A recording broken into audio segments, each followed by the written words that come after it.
If you want uncut and extended versions of my videos, go to patreon.com/traplawross. Also, you can now watch my new drops on Spotify, so go search me there. Here's the video.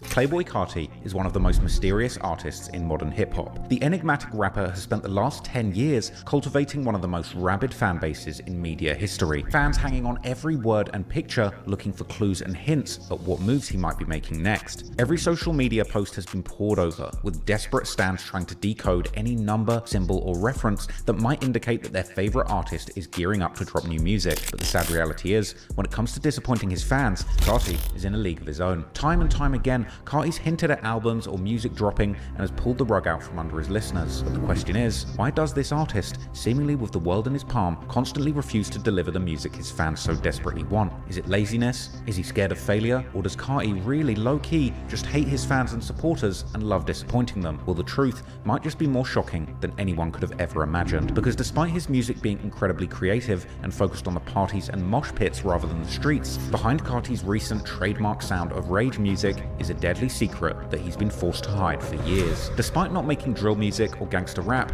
the party music of Playboi Carti holds hidden clues about a violent gang war that he's been a part of in Atlanta, a relentless street conflict that's caused the deaths of numerous friends and enemies of Carti, a war so bad that at times Carti has been apprehensive about recording music in his own city, even being driven to hide out in a literal cave in Paris for months to avoid being caught by his ops in Atlanta. As Carti became more and more successful in music, he was able to get further away from his ops in Atlanta, but behind the scenes, the war continued. And in 2020, on his groundbreaking album Whole Lotta Red, he for the very first time would open up about the role that he had personally played and continues to play in his fearsome Atlanta blood gang, admitting to his losses in the streets, his desires to see his enemies killed, and even arranging his enemies to be stabbed in prison. This was a game-changing moment, not just because Carti had shocked the world by revealing that despite his fashionable and creative persona, he was indeed calling shots for a dangerous gang, but even more so, he rewrote the rules in hip-hop using a punk rock rage rap style song to diss his ops and make a drill song that could still be played in a mosh pit. And while the subtle coded lyrics talking about the vicious streets that he ran in Atlanta went over many people's heads, he would continue to lean for real into his gangbanging persona, dropping more songs, lyrics, and visual clues that hint towards You say gangbang persona like this nigga isn't dressed up like a gay vampire. Like, what are we talking about, bro? his undercover ties to Atlanta's blood gangs. So in today's video, we're going to be going deep, breaking down Carti's whole life story, from his rough upbringing in the streets of Atlanta, his meteoric rise to fame, his lyrics that reveal to the world that he's not as soft as his music would have you think, and the details of that deadly gang conflict that still threatens his life even after he became a chart-topping millionaire. This is the story of the deadly gang war behind Playboi Carti. Now, people all around the world are sitting by their phones waiting for that call telling them Playboi Carti's new album just dropped. But imagine being in a country where you can't get data and this nigga looks so crazy, like, oh my god. Missing out on the biggest drop in rap history. Well, today's sponsor, one of my favorite eSIM companies, Saley, has got you covered. Hate when I go abroad and I can't use my SIM card. I need a Saley eSIM to get my data going hard. Forget a physical SIM, and eSIM is all you need to get back to connections and just scrolling on your feed. If you travel around the world and don't want to miss a drop, Saley has eSIMs in every country that you want. Over 190 countries that span 8 regions to keep you locked in with that connection that you needed. It's affordable and saves a lot of cash on roaming fee. You need internet connection when you travel globally or regionally. And what I love most about Saley is that the eSIM can be installed very easily. Just go to settings and cellular and activate the new eSIM. After a few seconds, the plan is active and you're in. You just need stable internet to install the SIM with ease, so you don't get interrupted, then use it immediately. And as a special gift, Saley are giving my viewers an exclusive 15% off their data plan. Go to saley.com/traplaw, download the app, or use the discount code TRAPLAW at checkout. Thanks, Saley. Now back to the video. Now this is some real shit I'm about to say right here. Okay. When I first came out, the East Coast was running the rap game. Now, Atlanta runs the rap game. It's your boy Carti. I'm out here. I ain't gonna be the one to be like, oh, he wasn't hood or nothing like that. But all I'm saying is, he wasn't doing bad. You know what I'm saying? Like he was fresh as hell. It's your boy Cash Carti of Off Records. And we live in New York, man. It was pop, bro. You know, I really freestyle my shit. They would just be playing beats and shit, and I just come off top. You know what I'm saying? They was just like, yo, gotta f with us, bro. They want me to stay out of trouble. just get to this money. I mean, that's what this shit is, so, you know. I left Atlanta when I was 18, you know what I'm saying? Moved to the Bronx, the Boogie, and I met ASAP Mob. The ASAP member and them being new members of ASAP, you know, it's just our own little family. What you call a mumble rap. Just yeah. So you say yeah after everything and make it wrong. Yeah. I'm a young pretty, I don't gang bang, I don't do none of that street shit. I'm a pop star. That's all I knew, you know what I'm saying? Everybody around me, you know, they wasn't like doing sports or something. They was just making music. 2900, you know how I'm coming. I don't like to fight. I'm a pretty boy. I don't like to fight. At this point, I shouldn't be fighting, so better bring a fight. Right now is a very specific time in music, right? Mm-hmm. And you are like one of the artists who's sort of embodying what this new sound and this new wave of hip hop is. Right. What's the next phase for Playboi Carti? Man, I'm about to be a movie star. Yeah. Speak on it. Speak on it. I just want to be everything I could be.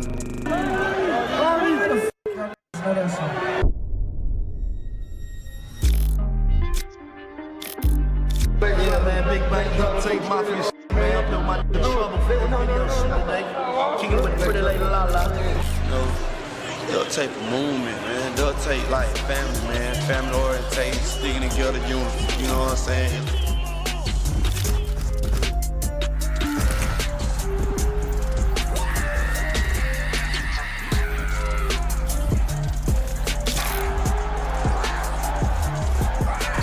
In the studio real late. I might clock in like at 1 a.m. You know what I'm saying? Like vampire hour. You go ahead. What you gonna shoot me? Pulling out the phone for? But I ain't gonna lie. Playboi Carti had his hand. He had his hand like, yo, what's up? What we doing? Y'all think Carti hold it like that? Wasn't even out when they made them VHS. Hey, I'm built like that. I'm pistol with your hands like. Hey, problem child, your daddy named Big O. Big O is a preacher. Y'all heard Big O is a preacher, man. Big O is a preacher and he's a chef. He cook food, no dope. Y'all heard me? My father cooked dope. Y'all heard me? Your father cooked food. You talking about? He fashion blood. It could be fashion banging, man. A lot of you fashion blood, they want to dye their hair. They want to, you know what I'm saying? They want to dye their hair or do shit like that, man. Hitman! On my phone, I ain't never seen so many people running at the funeral. Watch the whole lot get shot at, bro. I swear to God. Whole lot of them went to the right. Left, I went to the left. I tell hell no. 4 years ago when I came and took this seat, we were really frustrated because we were telling people there was a gang problem. We said there was a gang problem in Chicago. There was a gang problem in LA. Might have been a gang problem in DC, but there was not a gang problem in Atlanta. And we were saying, no, there is. And if you don't deal with reality, reality will deal with you. Man, Big Bang is police too, man. Make sure you pull that, man. Tell these folks Big Bang the rap, man. All these niggas tell it on me, man. I got 2 different lives. And when I'm not being king, damn, and all this other shit, I'm in the streets for real. So let's do it.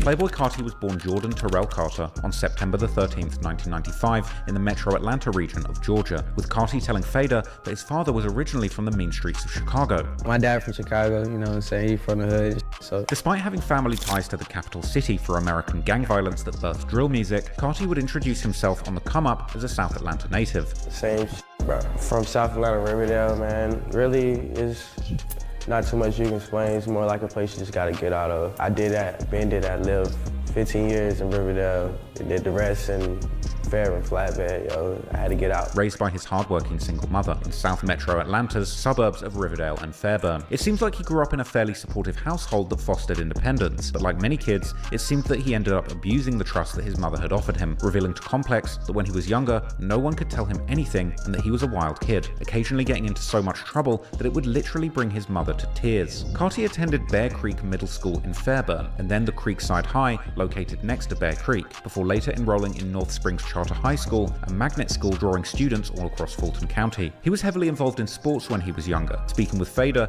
he revealed that basketball initially consumed his ambitions. To be a hoop star, I had hoop dreams. I was young AI and then go to practice. That was the time when I was like really like dunking, like scoring. Like it was really hoop life, no rap life. I was really on the court balling, like really balling, band balling. I was just doing other just smoke before I go to practice, get on the court, drop like 30 on. It's like crazy, like I had the city going wild. Carti credited basketball for keeping him out of trouble as a kid, and even back in 2010, he would tweet with excitement about potentially making the varsity basketball team. And according to his Max Preps profile, he would indeed make the varsity team 2 years later, only for his hoop dreams to get shattered in his very first game in a brutal loss against Sequoia. The Reddit lore from a user who claimed to have attended that game explained that Carti had started the game hot, knocking down a 3 and then a layup on the fast break. But after the layup, he would take a horrific land on his ankle, this all happening within the first 90 seconds of the game. After arguing with his coach, Carti would rage quit basketball and redirect his energy into rapping. Carti had been making music as early as 2009 at age 14, freestyling in his school's studio with his friends.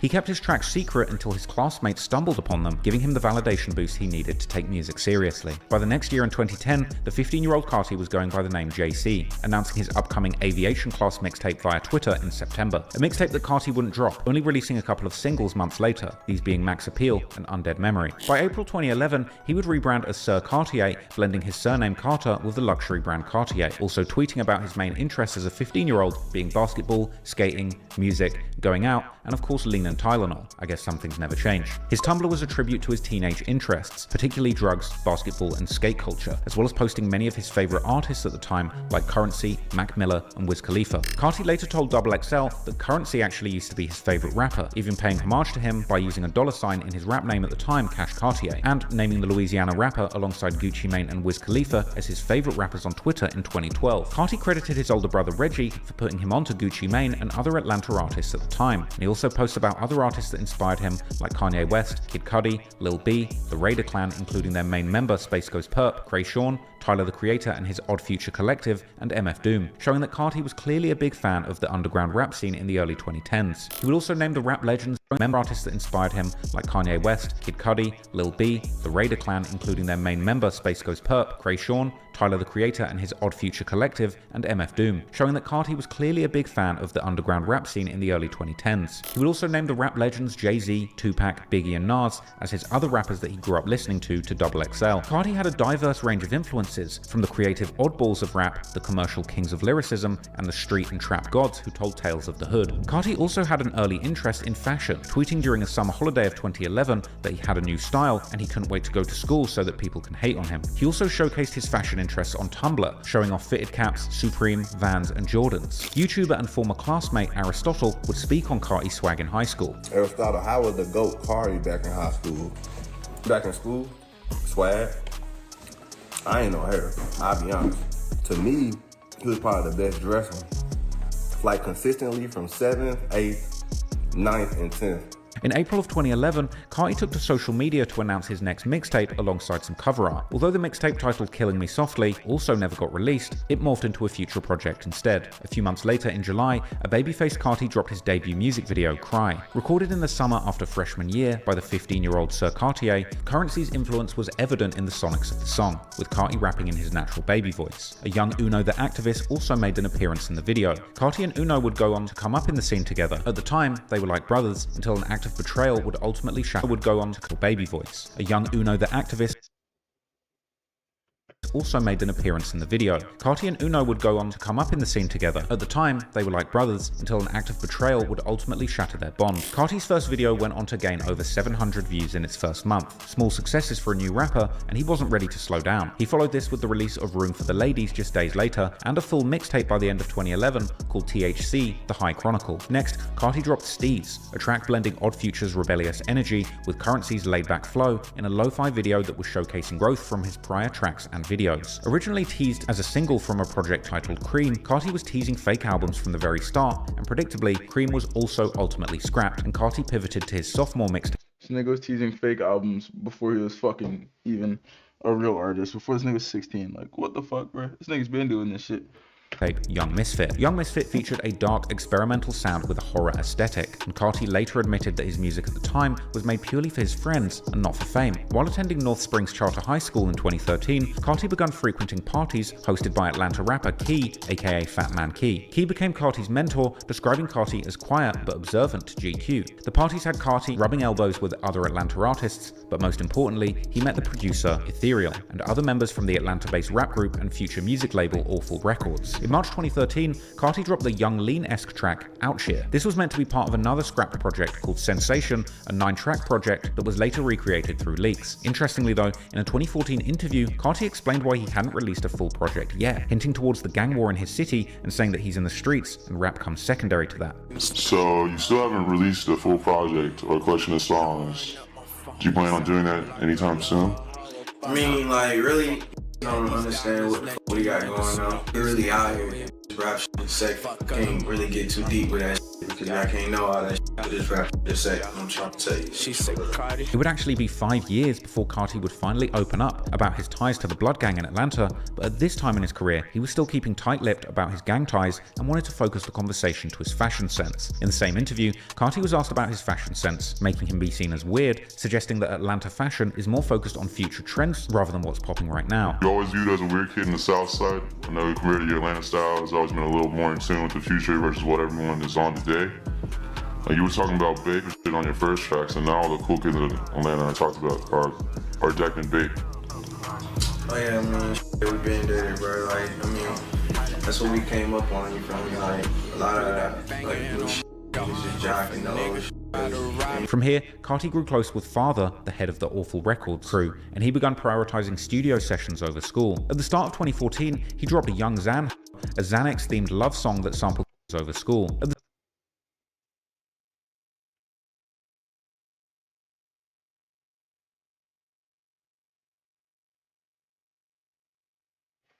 Yo, is that the nigga that made that one Carti song? Ethereal, bro? That fucking, what's that song? Beef?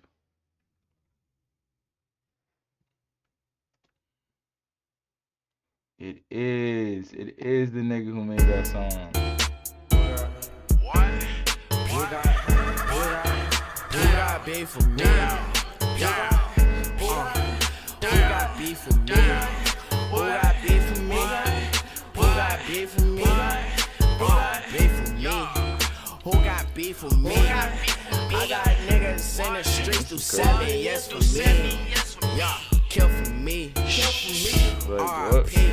This is a classic Carti song. This is the nigga. At the start of 2014, he dropped a Young Xan, a Xanax-themed love song that sampled the PS2 startup sound, a niche viral moment for fans of noughties gaming nostalgia. And he followed that up with a series of songs, including Heavy, Holyfield, Talk, Lost, and I Got Depressed. After graduating North Springs High School in mid-2014, Carti dove fully into performing, popping up with early shows in venues like Pier 1 Bar and Grill in Atlanta, as well as house parties that were apparently so wild that they would make the floors buckle. This was long before Carti withdrew from the limelight and began building his mysterious and moody persona. In a rare Awful Records vlog, a Xandup Carti jokes around about the need for hella hoes and drugs at their performances. I was smoking. He mad because the time bomb style is on. Hey, just interrupt his lane and like, this kid is he bad as yeah, he wanted to beat my ass. He couldn't do Hello. Hello. We gotta have we gotta have dope and a bunch of all the drugs. I'm talking about every yo, for real, it's gonna happen.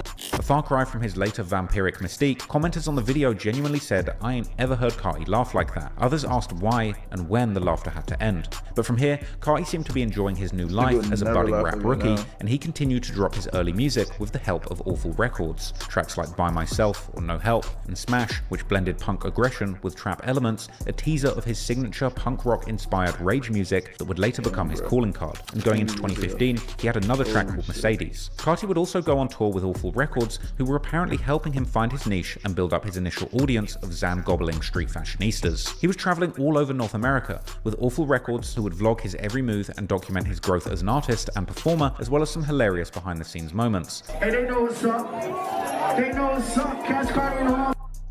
Make some noise like a man. What's up? He ain't gonna hit him. He ain't gonna swing. There's another there. Who's this other? Yo, I'm putting $10 on the guy to go. Is that Carti? What the hell? Get the fuck out of here, bruh. Carti is a dumb. Out of here. He would appear in a Toronto tour vlog at the end of 2015, explaining that he became the hottest rapper in Atlanta while still working at H&M and still being in school, and that he was tired of being recognized at his job. I was bagging groceries. I tried to get a job. I went from bagging groceries to working at this place called H&M. But look, in Atlanta, that first popped off, I was the hottest at that because I was still in school, bro. Look, I'm still in school working at H&M. But anyway, I'm like this. I picked up some Xanax before I came. I'm like, what the f? Like, I don't want to work here no more. Coming to the job, princess, look, like this. Like, yo, you Carti? Yeah, bro, that song you got fire. How long you been working here? That don't sound right, bro. I'm like, man, I'm about to quit.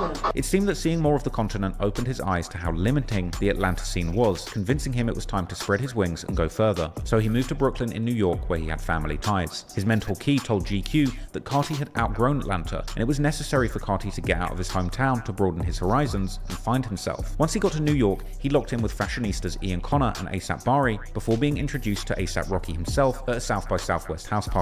Carti would even be spotted in a Maxo Cream music video shot at the party, visible in the back trying to talk to Rocky. Apparently Rocky had massively inspired Carti, and the lifestyle that he was experiencing at the New York house parties made him realize that this was the life he truly wanted. Carti had crossed paths with Ian Connor in Atlanta all the way back in 2011, a youth culture and fashion icon in the rise. Ian Connor's resume included styling A$AP Rocky as his creative director and shaping looks for the likes of Wiz Khalifa and Kylie Jenner. And Connor began introducing Carti's music to his own fan base and leveraging his own connections to book Carti shows, such as one of Carti's first LA shows that even included an appearance from Post Malone. In April, Carti released the Mexico Dro produced track Broke Boy. The song exploded, and its video featured a mean word. All these niggas in there like coming up are like so fucking, we're so intertwined with each other. Like, we would just see this nigga in the background of like, I didn't even know they were like that. I didn't know he was close to one of the activists. I did not know he was fucking like just hanging out with all these niggas at the start. Like, bro, what the fuck is Post Malone doing here, bro?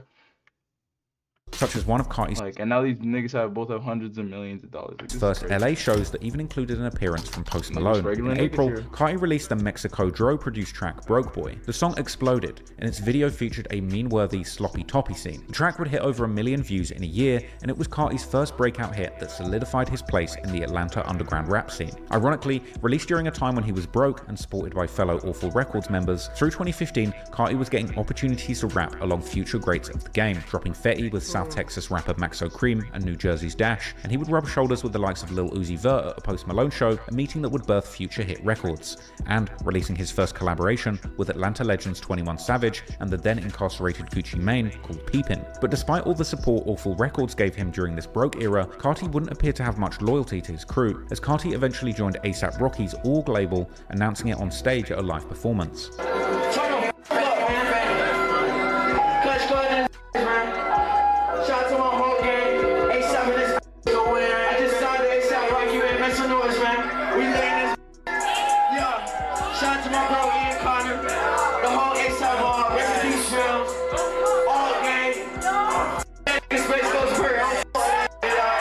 Awful Records' father later explained that he had initially planned to sign Carti officially, but Ian Connor found out and intercepted, getting wind of the impending deal and quickly flying Carti to New York. Yo, what song is that? Oh, what song that is. Actually, let me search it up here. That's another fucking banger, bro. Holy shit. The beef for who got beef with me? I talk that guapanese. She tryna rock with me and pop a ass with me. I bought.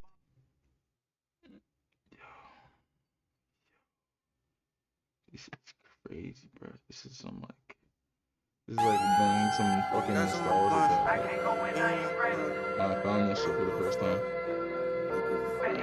On Fatty.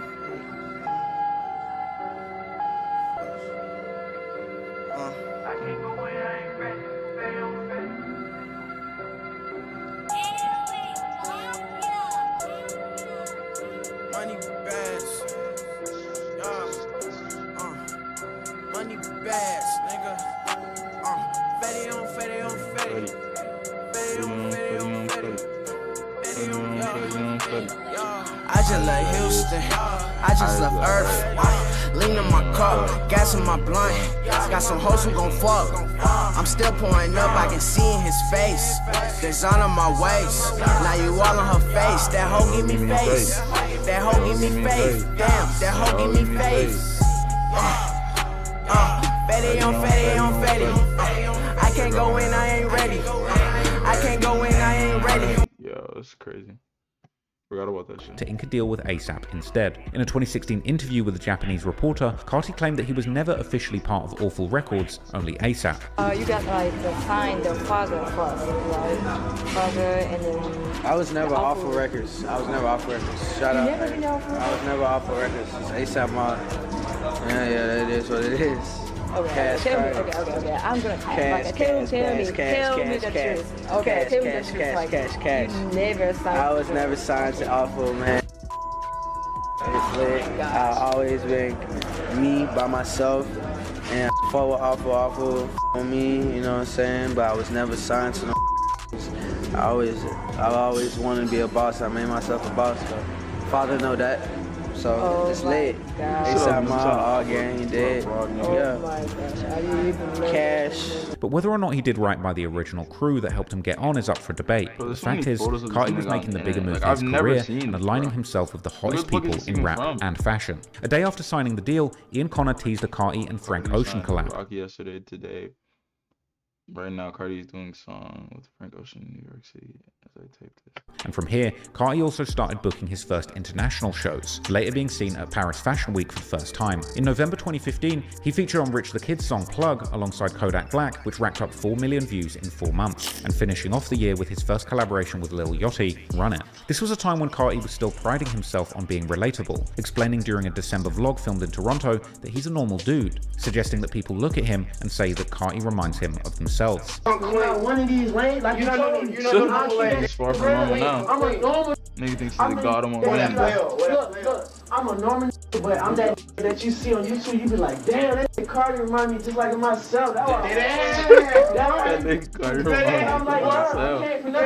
We're supposed to be here, bro. It's interesting as at this point a more humble Carti was taking over the rap game and enjoying the limelight, years before he would switch up and move into his more mysterious.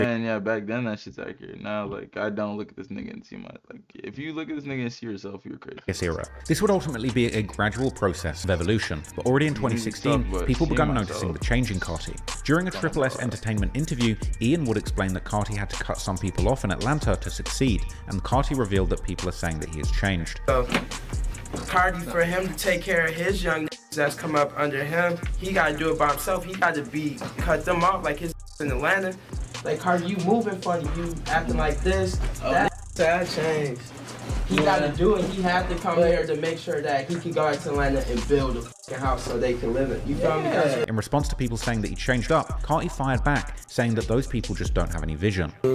Like, damn, man, like, you didn't even tell me rap. Like, you know what else, you know what I'm saying? It's not even that. It's just be like, you'll be with them, you think you be on some shit. But you run into a like this, and you be like, yo, what the fuck is you on, bro? And then you get that vision, you be like, damn, what the fuck was I doing? This was probably a reference to Carti separating himself from his Atlanta peers musically, as well as moving further away from the gangs and violence that had been going on around him whilst he was growing up. But Carti was truly taking off in a big way, over 2016, collaborating and touring with Lil Uzi Vert, and even without releasing a... This show's tough.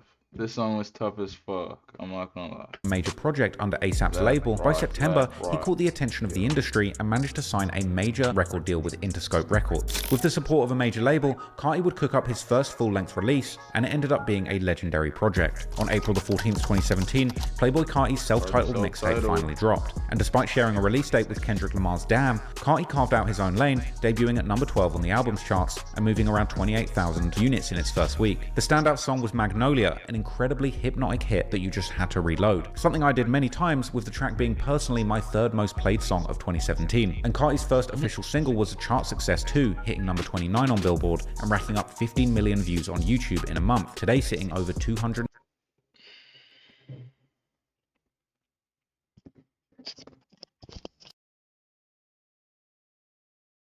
$10 million views. Another hit from the tape was Woke Up Like This featuring Lil Uzi Vert that charted at 76. The project was critically acclaimed and fans and reviewers praised it for its futuristic simplicity with addictive beats. Carti's debut mixtape was hailed as one of the best albums of 2017. The Home Run mixtape landed him on XXL's freshman class cover of 2017, where Carti interestingly opened his freestyle section by rapping about his Blood Gang affiliation. Fresh off being a XXL freshman, Carti even performed Magnolia on the Jimmy Kimmel Show live in Los Angeles, with an energetic performance that even had the DJ rapping along with Carti. At the height of his budding new fame in September, he would take to Twitter to announce a mixtape with Lil Uzi Vert, later revealing the title to be 1629, a mixtape named after their old hoods. Fans hyped it up, only for the album to vanish into the vampire vault of teased yet unreleased Carti projects. For Carti, revealing albums and perhaps not released, the vampire vault of teased yet unreleased Carti projects.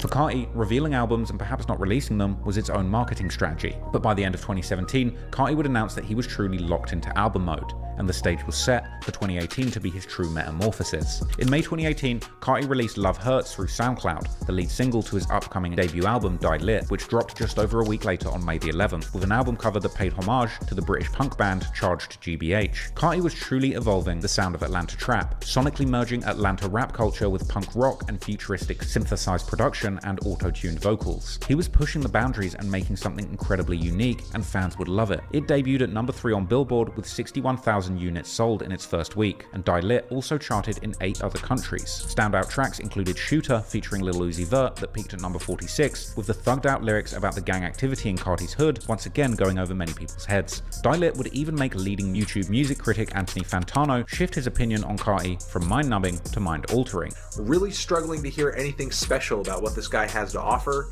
and it's just so purely mindless that it's mind-numbing just to listen to it. Well, I think there's a lot of creativity here. It's a pretty one-of-a-kind project, at least right now, until maybe dozens of other artists copy exactly what Die Lit is doing. But there is an especially intoxicating, catchy, and almost mind-altering quality to the simplicity of some of these tracks that I just can't get enough of. Die Lit received rave reviews, but most importantly, fans gushed over the music, claiming that it was trap music done to perfection with the power to get paralyzed grandmothers out of their wheelchairs. Others called it the greatest trap album of the decade, suggesting that the album was so good it made them want to give birth. With Die Lit, Carti had truly solidified himself as one of the most hyped up rappers of the late 2010s, who had played a major role in shaping up the genre with his unique rapping style and beat choices. But while Carti had made some references to his connections to the gritty, gang-fueled underworld of Atlanta throughout his career, but not much known was about his actual connections to the streets at this point. So next, let's take a closer look at how Carti transformed from a trend-setting cloud rapper who was more interested in women, drugs, and fashion than gangbanging to somebody who in 2022 was listed in a recent law enforcement report as the main face of one of Atlanta's most notorious gangs.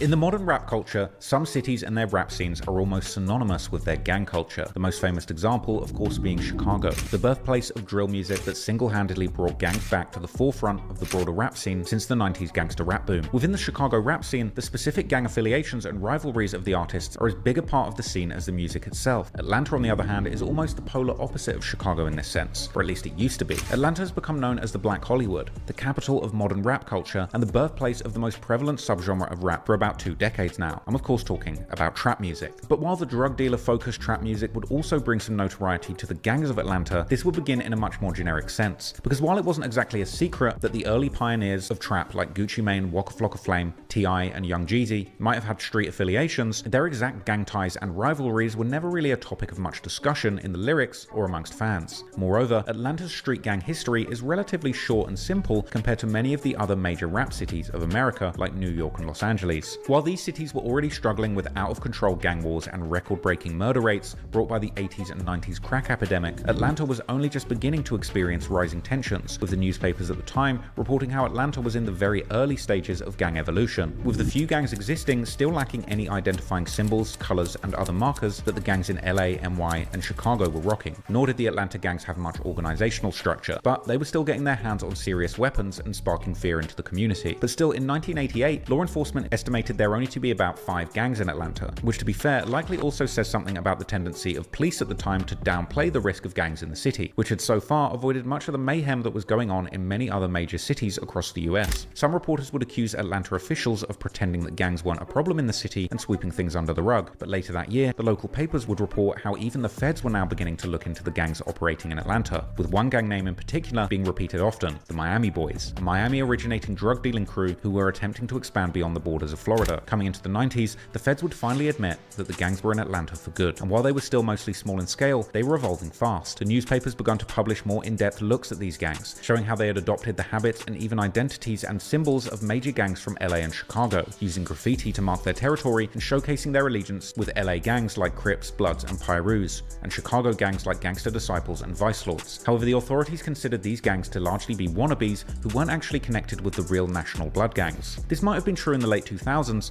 or it might have simply been wishful thinking, but by the mid-2010s, the newspapers would report how the national gangs had begun infiltrating Metro Atlanta at the start of the decade, and this infiltration has now arguably taken over the entire city. So when it comes to modern Atlanta, there's only one gang that arguably controls the streets of Atlanta more than any other. That's the Bloods. However, the name the Bloods at this point is simply an umbrella term that refers to numerous gang sets that may or may not get along with each other. And while the Bloods originate from Los Angeles, in Atlanta, there are only a few blood sets that rep these original West Coast ties, with the Inglewood family, better known in Atlanta as the IF gang, perhaps being one of the most prominent examples. But to the contrary, the blood sets in Atlanta primarily have their roots in the East Coast, more specifically New York, where many blood gangs began forming during the 90s in the infamous Rikers Island prison, where black inmates were struggling to survive against the Hispanic inmates who at the time were much more unified and belonged to much larger and well-organized gangs. This eventually led to the formation of the so-called United Blood Nation, or UBN, which according to the authorities originally included 5 sets: the 1-8 Trey Gangsters, Money Murder, Valentine Gangster Bloods, G-Shine, and the 9 Trey Gangsters. These sets quickly began moving down the East Coast, primarily to push dope, eventually creating local branches of their sets in states like Virginia and North and South Carolina, eventually also Georgia, where most of the original 5 UBN sets now operate, including 1-8 Trey Gangsters, G-Shine, and the 9 Trey Gangsters, but especially Money Murder, which may currently be the single most influential gang in the metro Atlanta area. As the story goes, Money Murder, or SMM, was founded by a New York gangster named Peter Rolak, aka Pistol Pete, who hailed from the Soundview projects in the Bronx. However, like the overall Bloods moniker, Money Murder 2 is just an umbrella term for numerous smaller sets, or lines as they're called within SMM, with the authorities claiming that the dominant line in Georgia is currently known as 45 Worldwide, or simply 45WW, a group which further has several smaller lineups or cliques, such as KMB, Venom Line, Hot Wheel, X Line, and Frontline. These smaller factions largely act independently, but share certain common characteristics, like typically repping one of 2 colors, red or green, while sometimes referring to themselves with common nicknames.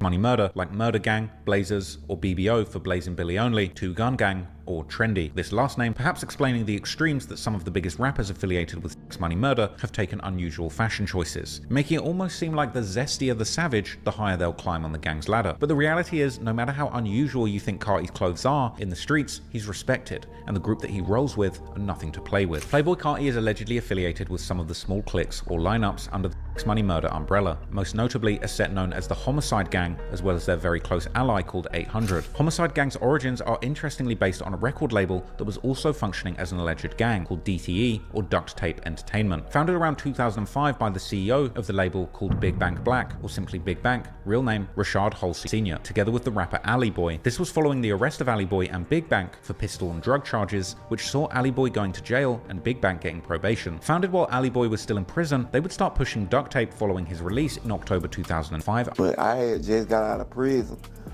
and we were pushing the Duct Tape. And I just got out of prison, and we were pushing the Duct Tape. And I say I got out of prison in 2000, at the end of 2005, October. Ali Boy would explain to a humble soul on YouTube that the name Duct Tape was used interchangeably between their hood and the label. Like, that was the whole thing with Duct Tape, period, all together.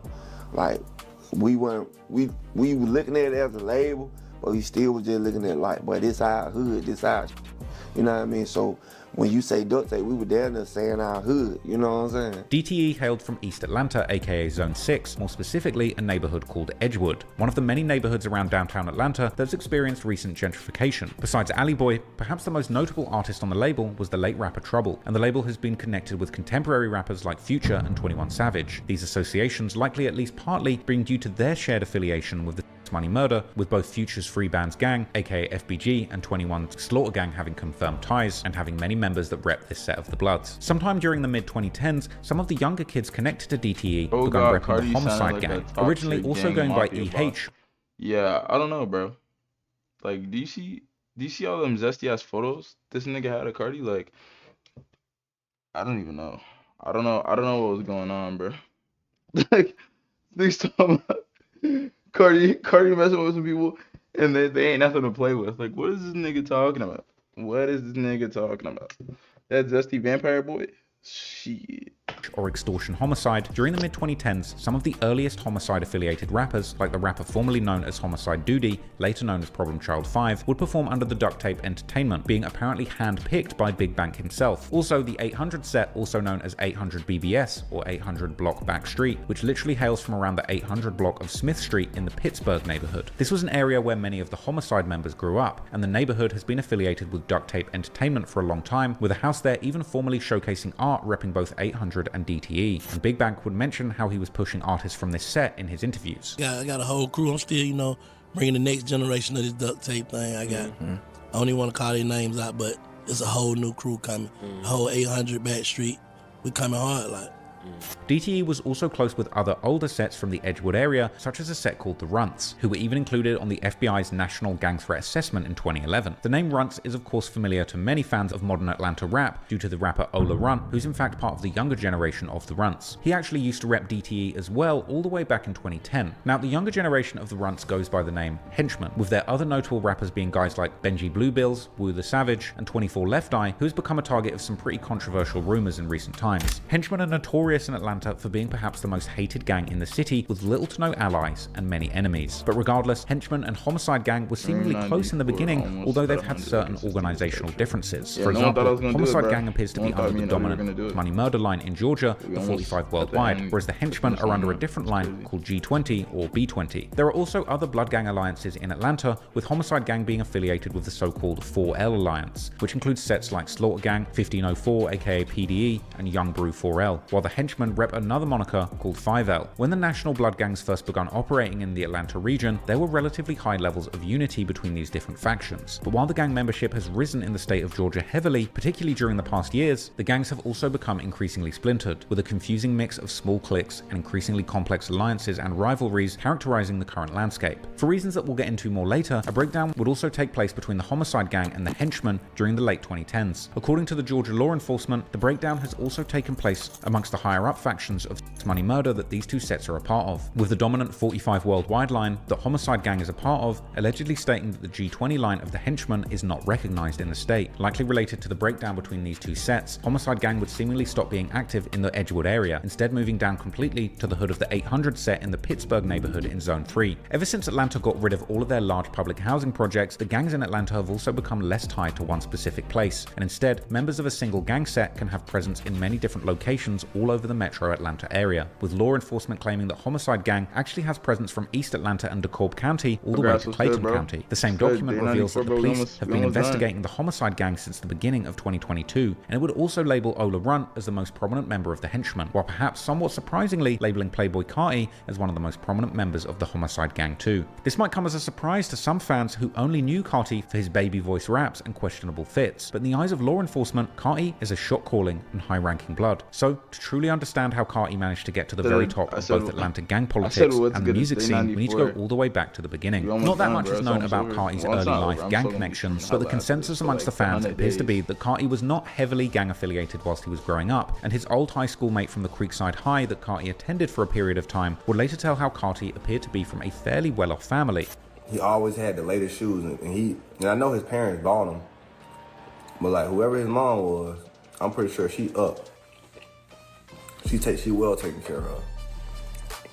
Like bro had I ain't gonna be the one to be like, oh, he wasn't hood or nothing like that. But all I'm saying is he wasn't doing bad, you know what I'm saying? Like he was fresh as hell.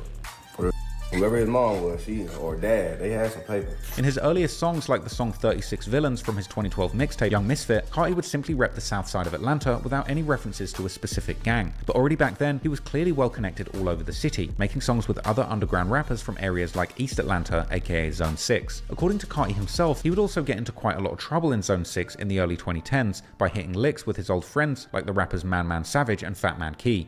My mom and dad, you know what I'm saying, they ain't go to college, but they ain't have me broke, you know what I'm saying? They weren't broke, you know what I mean? I ain't these, I jumped out the port. My mom and dad's in the subs. I was like, man, I don't want to be out here. I was in Zone 6.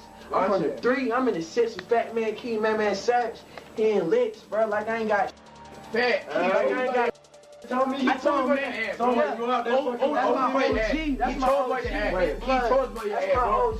There are also pictures from that time period posted by Man Savage that showed Carti toting guns, with Carti later reminiscing about these times in the 2020 song Punk Monk, rapping how he was riding around with Man and Key while toting a gun. Soon, Carti would also begin to make references in his music that appeared to be gang-related. Carti would make his affiliations known in lyrics, repping the number 2900 in the song Heavy, a number that he would then begin to repeat on numerous tracks, including an unreleased but eventually leaked song literally titled 2900, where Carti raps how 2900 is his block and how he's got 20 ops and shoots up their block 29 times. In another leaked song known as Essential or Canary Diamonds, Carti even shouts out his 2900 block together with several other gang sets, including of course his good friend Uzi's 1600 block from the Francisville section in North Philly, with Carti and Uzi referencing their respective blocks in their rumored mixtape that never dropped titled 1629, but also the rapper Young Nudy's PDE set from Paradise East Apartments located in East Atlanta, and 21 Savage's Slaughter Gang, also known as 2100 Slaughter Gang, from the Glenwood Avenue and Glenwood Road area in East Atlanta, both of these sets later becoming part of the 4L alliance that Homicide Gang affiliates with. The connection between Carti and Slaughter Gang may be partly explained by Carti's alleged family connection to an older set called Black Mob from East Atlanta, who were in fact a precursor to the Slaughter Gang. However, despite Carti often repping the 2900 block in his music, there is a lot of mystery surrounding what the moniker actually means and where this supposed block is located. Some see 2900 as referring to the Highway 29, aka the Roosevelt Highway, which goes through Carti's old stomping grounds in the city of Fairburn, where his early schools like the Bear Creek Middle School and the Creekside High School are located, and where he used to live in a subdivision called the Oakley Township, according to his childhood friend. Because I remember he lived in this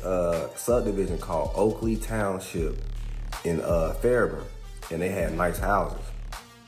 I don't know which house he lived in, but I just remember he lived there. The 2900 block then perhaps refers to the entire city of Fairburn. I'm 2900 Southside. Well, okay, so explain 2900, what that exactly means and where it came from. Boom, so, you know what I'm saying? From the south side, you know what I'm saying? Like, in Atlanta, south side, it's like College Park. You got Clayco, you know what I'm saying? And then you got the small ones in between, Union City, Fairburn, you know what I'm saying? Flat Show, you know what I'm saying? And we just always, like, the Union City, like, I grew up around the College Park, Union City, Fairburn area, you know what I'm saying? And now we would call it 2900 because, like, it was, like, different bars, 25, 20, you know what I'm saying? But somewhat confusingly, besides seemingly repping Fairburn with 2900, Carti would also rep Zone 3 at the same time, despite Fairburn being far closer to Zone 4, as well as repping the city of Riverdale in Clayton County to the east of Fairburn, where he, according to himself, lived for a long period of time growing up. From Atlanta, Georgia, and yo, before this rap, man, I was trying to stay out of trouble, ducking 12, you know?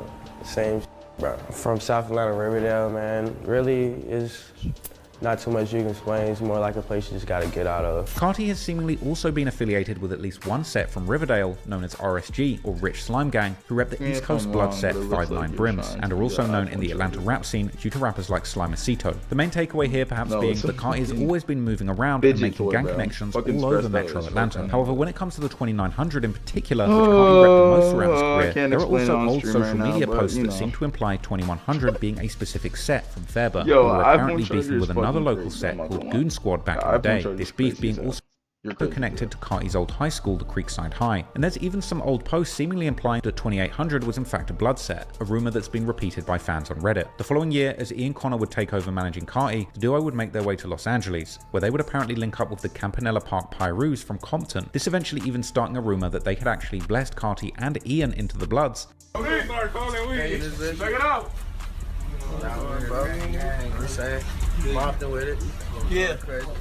And it was around this time that Carti actually begun repping the Bloods in his music on a much more regular basis. He would even start making references to specific Atlanta Blood factions, like in the 2016 song Pressure with Rich the Kid, where he then raps that he's with Slime, this perhaps being a reference to the Riverdale-based Rich Slime Gang, or Young Thug's YSL, aka Young Slime Life, going from Cleveland Avenue in Zone 3. Yet Carti would also make sure to shout out his Crip homies, showing that once again he was extremely well connected with different gangs and hoods all over America. There was even a short period of time when Carti was seemingly heavily affiliated with the late Chicago rapper Fredo Santana's Front Street 061 set whilst hanging out with him in LA. However, in one of his most well-known songs, the 2017 Lil Uzi Vert collab Woke Up Like This from his self-titled mixtape, Carti makes clear that while he's affiliated with certain gangs like the Compton Pyrus, he's denied being a gangbanger himself. But after Carti would move to New York to chase his rap dream, eventually signing with the ASAP crew, he would also make some gang-related connections there too, like meeting the rapper Jim Jones from the legendary rap collective The Diplomats or Dipset. He's also the rapper to start using the moniker Vamp Life or Vampire Life, with Carti then commonly using the vamp term throughout his Whole Lotta Red era, as well as more recently starting his own crew or movement called YVL or Young Vamp Life. However, around the same time when Carti was building his rap career in New York with the ASAP mob, he would also spend time in Atlanta recording music, his time there eventually leading him to meet a rapper called Lil One, through Lil One's girlfriend, a rapper known as Red Cold Hearted. But we end up meeting Playboi Carti. Why did all these guys have like gang affiliations, bro?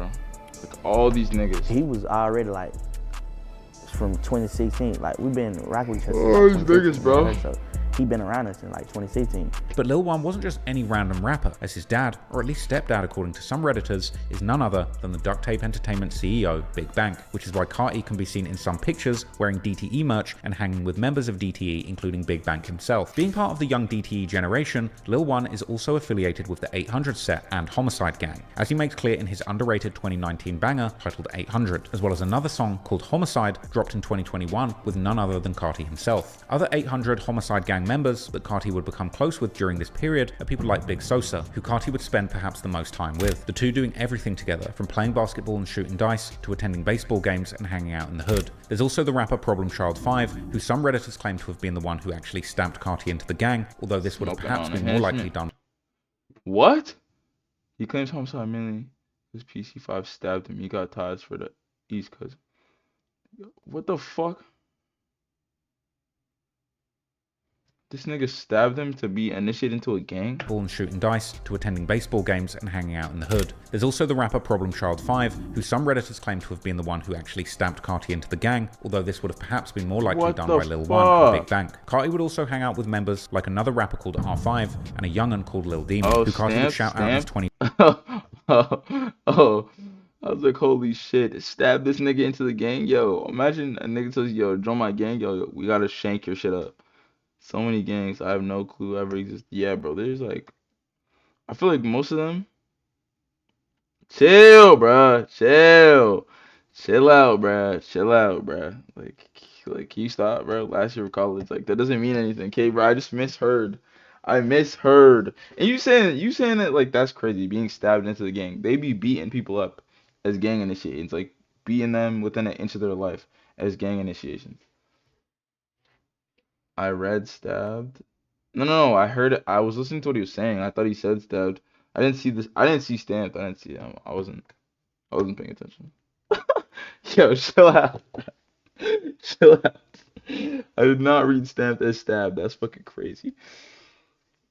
But to what you were saying, bro, the thing about the gangs, bro, I feel like most of them, bro, they're all just like factions of like Bloods or Crips. Like they're all like some fucking like all this that he just said. 20 songs, Henchman or Stop whatever Breathing. is like These a lyrics faction of also blood. mentioning the rapper Bino, who is one half of a rapper Crip duo or something, together with or another Homicide, the homicide member faction called of- Michi, of who Carti blood. would eventually I sign know. to his Opium record label under Like, the they're all group under the name same shit. Homicide Gang, in the process turning these hard-nosed gangsters into nocturnal vamp lifers, surviving on a diet of lean, blood, and the latest reckoning these hard-nosed gangsters to his Opium record label under the group name Homicide Gang, in the process Carti mentioning the rapper Bino called Lil Demon, who Carti would shout out in his 2020 song Stop Breathing. These lyrics also mentioning the rapper Bino, who is one half of a rapper duo together with another Homicide member called Michi, who Carti would eventually sign to his Opium record label under the group name Homicide Gang, in the process turning these hard... This is funny, bro. Michi's so funny. Isn't that the nigga that like likes minors or something like that, bro? Is it Michi or Bino or whatever his name is? One of them was caught with some minor shit. Bro, I went to a homicide. I went to a homicide. Yeah, one of them was into minors. I went to a homicide gang concert when they came to Toronto, bro. Because it was around the time that shit happened, bro. It was so fucked. The crowd was just trolling their asses. Like someone's like, "Bino, I'm 13. I love you." Like just saying crazy ass shit like that. Like, bro, it was fucked. I'm not gonna lie. But look at this shit, bro. Look at this fucking transition, bro. They went from fucking wearing all red all the time, gang fades, tight ass skinny jeans to hard-nosed gangsters into fucking nocturnal vamp vampires, bro. lifers, surviving on a diet of lean, blood, and the latest Rick Owens Bro, fits, he be just like fucking the King morphing Vamp niggas. himself. Many have considered the relationship between Carti and the Homicide Gang, or 800, to be more like a symbiotic business relationship, where Carti benefits from these gangs bringing him street credibility that he formerly lacked. Is he on Twitch?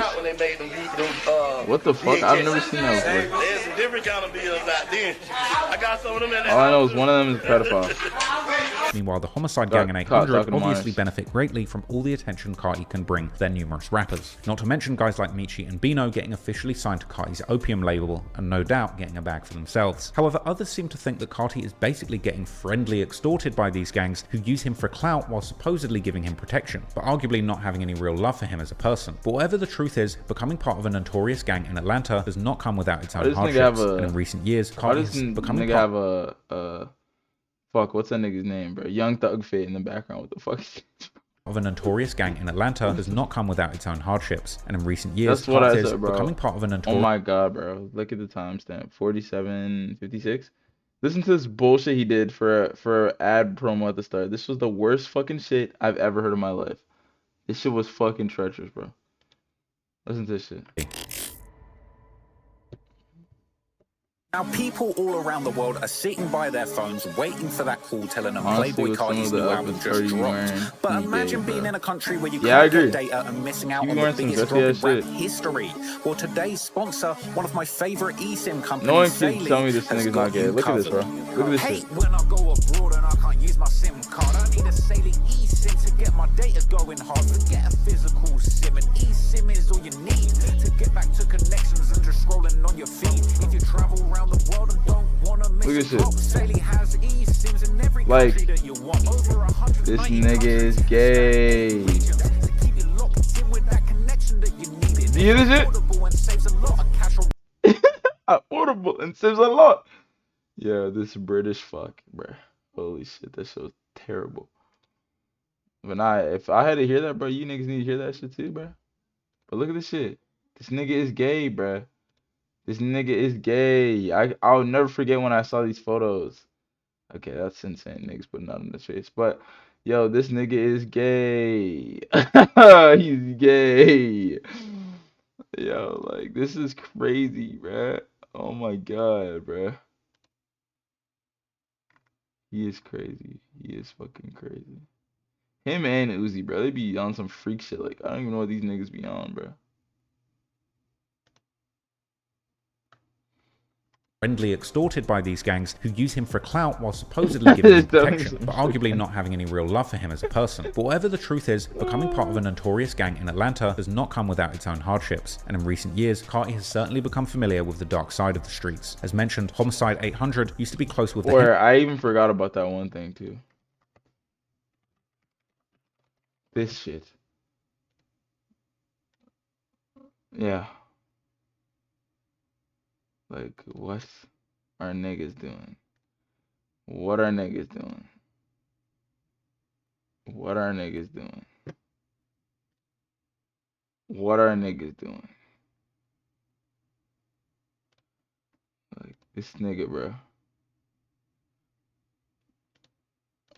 Henchman gang, and there's numerous photos and videos showing their members together, with henchman members like Ola Runt making appearances in the music videos for rappers like Lil One. While in the August 2019 music video for Ola Runt's early hit song Feel Like Goo Wop, he can be seen together with Big Bang and Lil One, while actually supporting an 800 shirt himself. What the?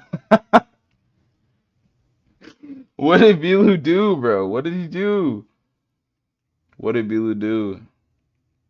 What did he do, bro? I don't even know what you're talking about. You gotta explain, Ola was bro. seemingly cool with Carti himself around this time. What did I do? Shouting him out on his social media. During a November What are you talking about right 2019 now? Hood Rich radio interview, Big Bang would even shout out Ola as the #1 up-and-coming rapper to look out for in Atlanta. Some of the rappers, maybe outside of your crew in Atlanta that you would want the world to pay attention to that you think might be next to represent the city. Most definitely Ola Runt. He got my neighborhood. Google this or something. Ola, he going nuts, right? No, I didn't, bro. Look, it's cause my thing is glitched. I gotta, like, the first time I search something, I gotta spam some random shit because it just reloads. Like, it won't insta search.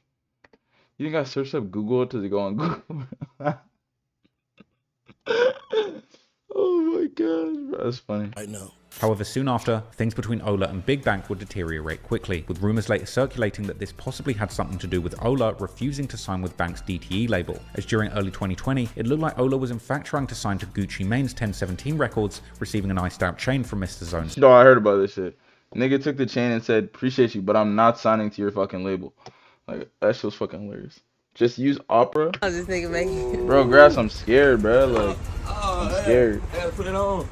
I'm scared of using Whatever the real Opera, reason, bro. Ola would then attack Big Bang on social media, even posting the clip of Banks shouting him out on the radio, while accusing him of being two-faced and actually hating and lying on him behind the scenes. Big Bang would reply in the comments saying that they never tried to sign Ola, and that they instead tried to... You know when you're used to using something for so long, and then, like you gotta switch it up? It's like that. Like, I don't know, bro. I'm just not used to...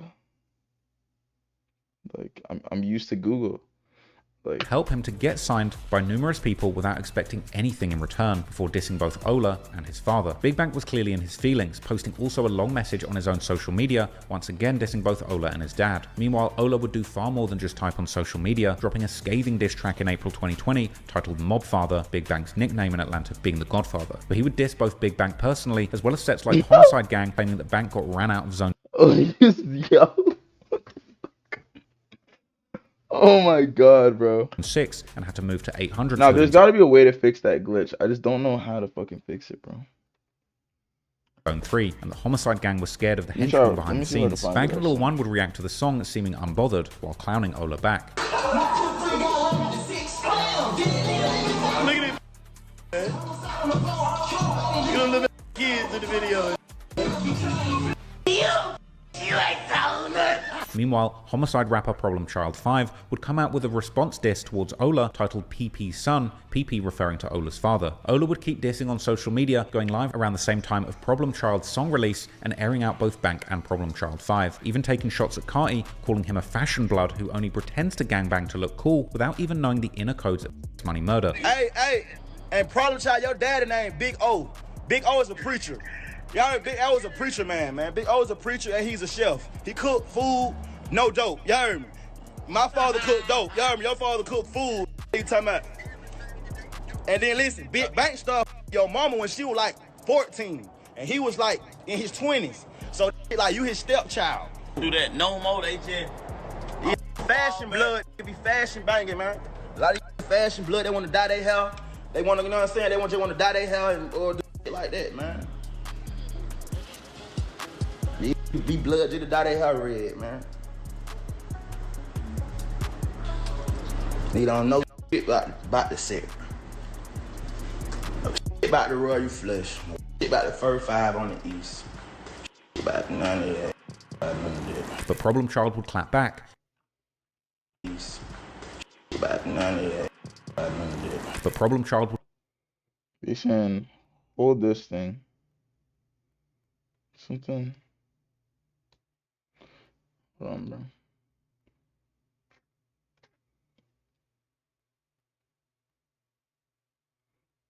They said I need to clear the cache or something like that. Where would that even be, bro? Clearing the cache and stuff. Fuck. Where would this be? Oh, there it is. Cache images. Browsing history. Passwords.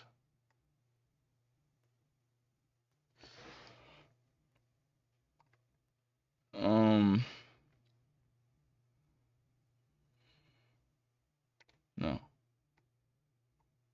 Which one? This stuff, right?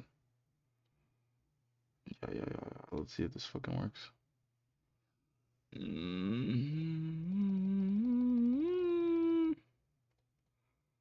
Alright, let's see. We'll see.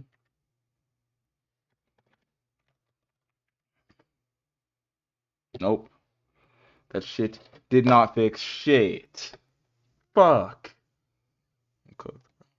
would clap back, going live and giving a detailed story of Ola and... Now when I search up right here, it's not going to even fucking... Oh my god, bro. Oh my god, bro. Oh my fucking god, bro. Oh my fucking god, bro. Cooked.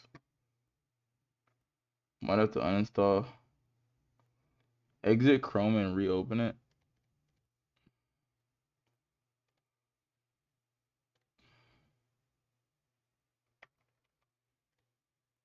Yeah, I'm probably gonna have to uninstall it. I'm not gonna lie, and reinstall it.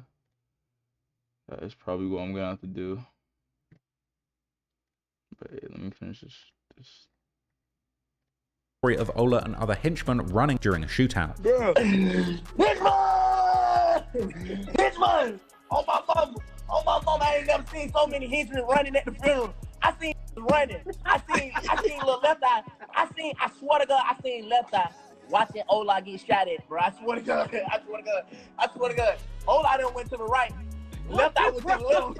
I said, oh hell no. Well, I'm following my brother. Hey. I'm following my dog. Hey. Huh? That's my left eye to my he ain't see that. Bro, did any of you guys hear about that shit? One of Playboi Carti's ops, like his main ops, like I think he's called Left Eye or some shit. You know, this nigga got caught just being gay, like putting dildos in his ass and shit. Like he was talking about, oh, like it feels so good. This is talking about a dildo feels so good, like feels so good inside me. Talking to niggas, like that shit is crazy, bro. He was looking to the right. But while the beef was getting heated, Ola had some completely other problems to deal with, as he would get arrested at the famous Lennox Mall in Atlanta, with somebody filming the arrest while Ola would speak to the camera, calling Big Bang a snitch. The last thing I saw was Jesus Christ. The last thing I saw was that thing of him on a roof, like trying to end his life or something, and then the cops came and pulled him off.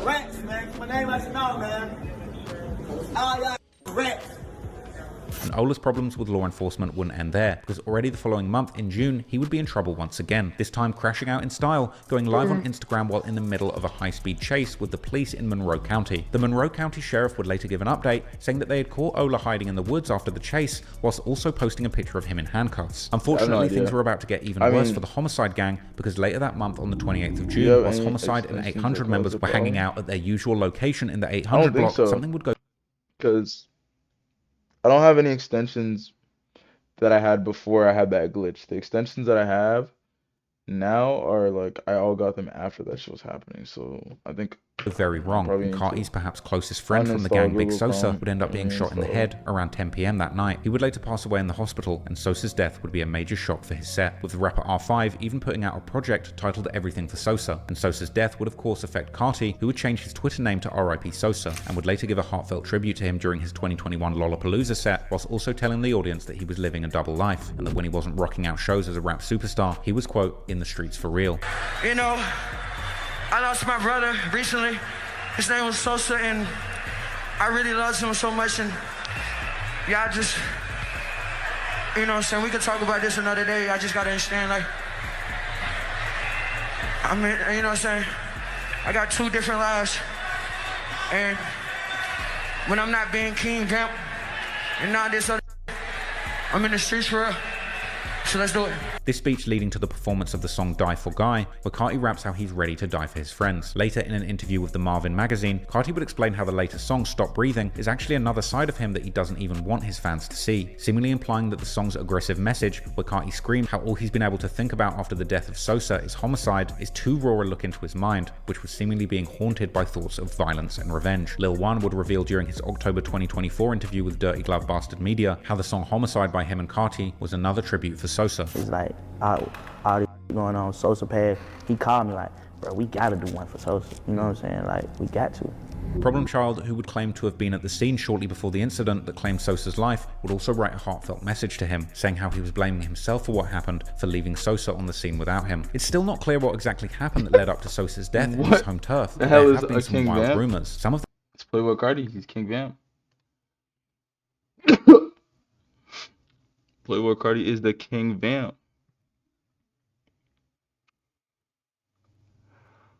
Trying to see something. Yeah. Them actually blaming Problem Child for allegedly backdooring Sosa and getting him killed. These rumors would get further amped up when Problem Child would first get booked in September 2020 for numerous very serious charges, before getting released in June 2021 and then getting booked again in September, this time having an insane rap sheet that listed 4 felony murders, with one of these murder charges being the murder of Sosa according to some Reddit sleuths. However, others have pointed out that the offense date for all of his crimes is listed as the 1st of October 2019, which would obviously rule out Sosa being one of the victims, although it seems equally unlikely that he in fact committed 4 murders during one day. But whatever happened, the henchmen were rejoicing Sosa's death like they had been the ones sliding, and they would go on a dissing rampage, with rappers like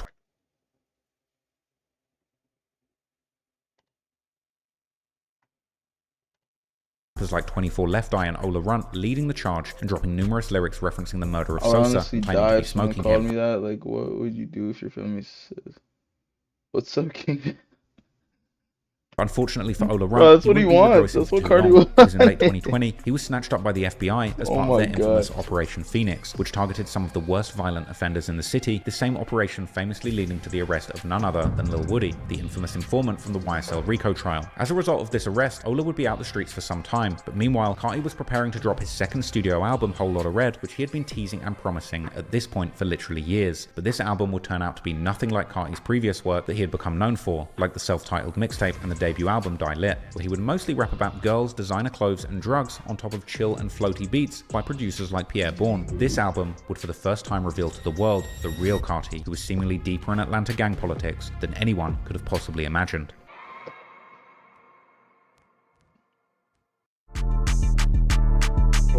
Carti's secret drugs. After Carti's 2018 album Die Lit went down as one of the most glazed trap albums in rap history, fans got on their knees and pleaded for Carti to drop again. After Carti dropped 2 projects back to back in 2017 and 2018, many people thought he would be coming back in 2019, but they forgot this is a man who loves to tease albums and never drop them. Despite making 2 classics, Carti would indulge in a legendary game of cat and mouse with his fans, edging them on for an excruciating 859 days, characterized by over 2 years. Look at these fits, bro.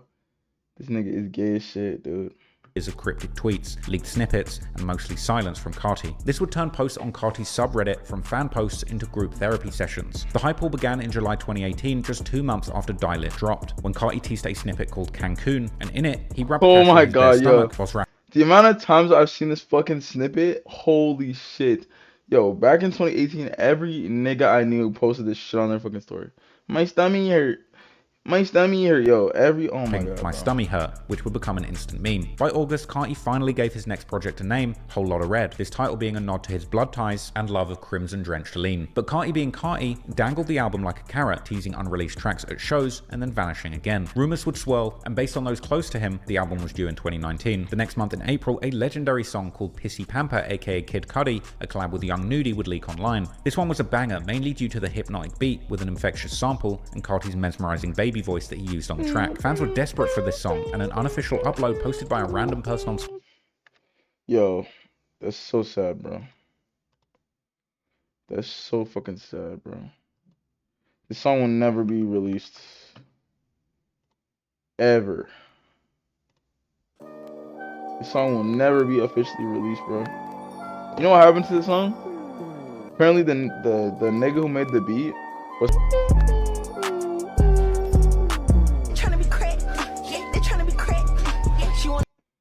Yeah, this one never come out, bro.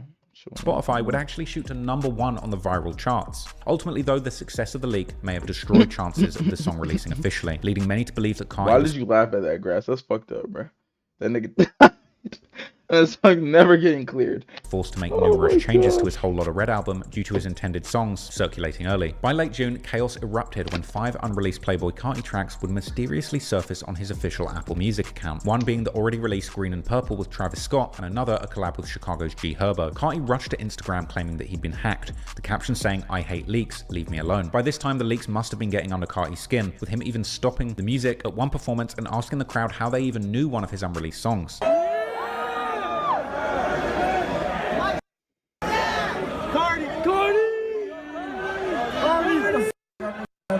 Apparently, Carti thought he was playing unknown tracks, but was genuinely pissed off to find out on stage that the fans had already gotten hold of this song. These leaks weren't just early chances to hear songs, they were spoilers for this album that Carti was still working so hard on. Desperate to regain control, Carti took to the stage in Milwaukee that July to announce a featureless album release. Yo, Bert, you don't fuck with Carti, huh?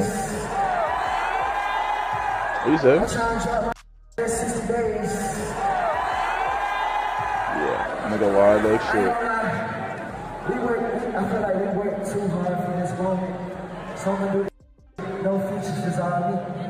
Fans marked calendars for a release date in the next 60 days. However, by September, the leaks had multiplied and patience evaporated, with fans pleading for Carti drop before this whole album leaks. In October, Carti reignited hope with cryptic Instagram posts, fit pics of him in red pants, and a caption reading, "Him, heart, red incoming." A caption that some fans would interpret as Carti announcing the drop of his album in less than 3 days, followed by less than 48 hours locked in. But instead of the album, fans just got a photo of Carti in purple devil horns captioned, "I just made 10 vibes." The 48 hours apparently referring to a marathon recording session, not a release, and the reaction was brutal. Fans dubbed the album Whole Lotta Cap and took to Twitter to vent their disappointment. Yeah, I remember all this shit, bro.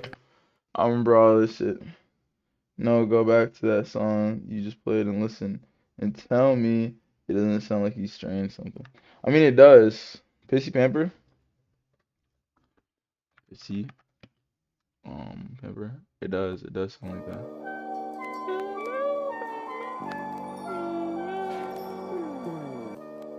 Bro, isn't it called Kid Cudi?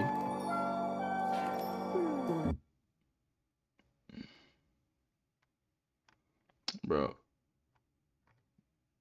this is not like what it's called.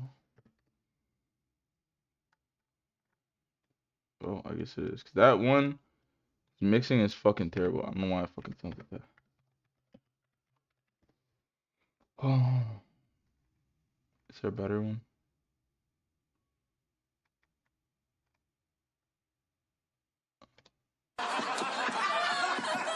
Yo, Pierre, you want to come out here?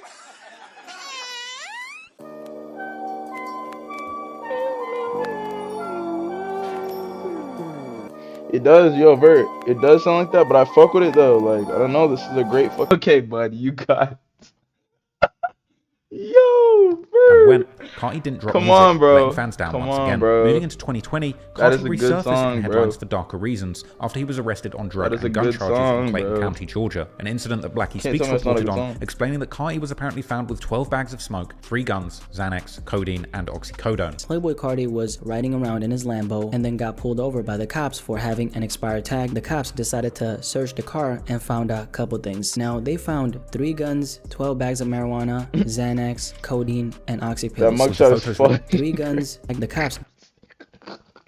This nigga looking at the camera like, Decided What the fuck is wrong to with this search the nigga? car and found a couple things. Now, they found 3 guns, 12 bags of marijuana, Xanax, codeine, and oxy pills. With the photos released by the news showcasing the guns and drugs that they were driving around with in a Lambo sporting an expired license plate. Carti and close friend and associate Jaylon Tucker were arrested and taken to Clayton County Jail. Carti walked free with minor charges, while Tucker, also later known as Opium Baby, shouldered felony counts, with the general understanding online being that Jaylon Tucker actually took these charges on Carti's behalf. He would spend some time in jail taking a plea deal and later posting an IG story of an iced out Rolex and boasting to have just whooped the DEA in court and gotten out of jail. And seemingly as a reward for his loyalty, he's now currently listed as the co-founder and a creative at Carti's Opium Records. Anyway, a few weeks after Carti's arrest and release, a social media post shifted attention from his arrest. It was an image of Carti in a dark room, while the parental advisory sticker confused many into thinking that this was indeed an album cover. But instead, Carti broke his almost 2-year official... She wanted me, Carti, that bitch is a birdie. I'm gonna fuck these hoes. On like 7:30, I smoked up like Kid Cudi. I'm with all this shit. She wanted me, Carti. That bitch is a Barbie. I won't fuck these hoes. I'm on 7:30. I smoked up like Kid Cudi. I smoked up like Kid Cudi. There you go. I just told you lyrics, bro. Solo release Silence with a new song called Meh. Considered an evolution to his high-pitched baby voice you flow, gotta stop the Complex Carti now. calling the song barely understandable from a lyrical perspective. However, Meh performed well and debuted at number 35 on the charts. But the real news for fans was Carti cryptically tweeting Monday, then ghosted. Monday passed and left some fans confused and frustrated, asking on Reddit what the hell was the point of that Monday tweet. The tweet became another meme amongst fans who announced its anniversary every year. The next month, Carti would feature on Drake's Dark Lane demo tape meme amongst fans who announced its anniversary. Monday, 1 year anniversary. Every year. The next month, Carti would feature on Drake's Dark Lane demo tapes on the track Pain 1993. This first official collaboration between Playboi Carti and Drake, Monday giving 5-year Carti his anniversary first soon. top 10 hit, with Pain 1993 peaking at number 7 on the charts. But true to form, after this monumental career debut, Carti vanished once again. By November, Carti was being featured on GQ's Men of the Year, teasing fans once again, but dodging questions about the album's release date, confirming that music is coming, but regarding the album's release, simply saying we'll see. On the same day, he sent fans into a frenzy with an Instagram post with the simple caption, album turned in. Then in December, DJ Academics would leak the final release date, saying that he had to sell his soul to the Illuminati to get this information, but Playboi Carti would be dropping on Christmas. But I had to damn near sell my soul for this information. The Illuminati owns a part of me because I got this info. Facts. They said, we could, like, yo, we could give it to somebody else. What are you gonna do to get it? I said, take a toe, take an arm, take a pinky. Anyway, if you were wondering, Playboi Carti, Whole Lotta Red is not dropping tonight. Playboi Carti, Whole Lotta Red, from what I've been told, and I know. This nigga thinks he's fucking Santa, bro. And he really dropped that bitch on fucking Christmas too. I remember that shit. 100% accurate. Not 99.9, 100%.